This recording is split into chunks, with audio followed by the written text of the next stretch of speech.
from Green Cross here, and we're here with Dr. Paul Kelly, the Chief Health Officer for ACT Health, and we're here to talk about heat waves. So Paul, can you tell us what are the dangers of heat waves? Well, we take heat waves seriously from the health point of view because it can affect people's health quite severely, particularly those that are in a vulnerable group. And we know this because we have excess mortality during heat waves in Australia, so there are more people that die than you would expect in a normal day. We know that hospital admissions are higher during heat waves, and we know that ambulance call-outs are also higher during heat waves. So we take this very seriously, and we try to warn those vulnerable groups well in advance of a heat wave occurring. And who are the vulnerable groups? Are there people that are more at risk?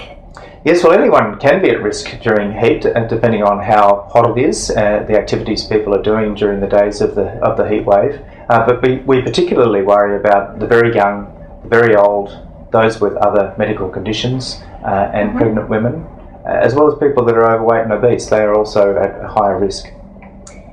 What can you do then to prepare for heat waves? Well, firstly, to be aware when they're occurring. So here in the ACT, at least we get several days warning when a heat wave is about to occur, and so people should be making preparations in advance of that. People, particularly those in the vulnerable groups, should take care during those times, and so make arrangements, for example, not to exert themselves too much during the middle of the day during those hot periods, to make sure that they drink enough so that they are well hydrated. And for those that are in the particularly vulnerable groups, to make sure that they have someone around them that's also aware of the issue in case something went wrong. And I guess one of the things that can happen with heat waves is heat stroke. How do you identify heat stroke? Heat stroke can be a very serious condition, and people tend to not really understand that as a major issue. So firstly, people can feel unwell during heat periods, and so nausea, vomiting, feeling faint or dizzy. These are the typical symptoms.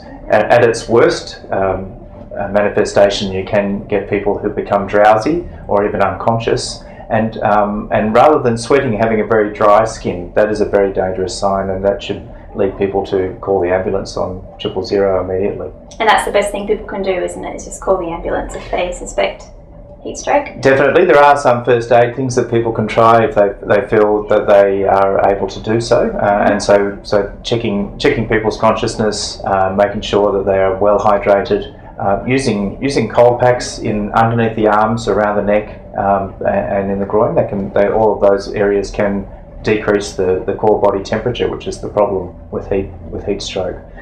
So they can be good first aid measures. But if they're not working, and particularly if drowsiness, unconsciousness or dry skin is occurring, then I would advise people to call the ambulance.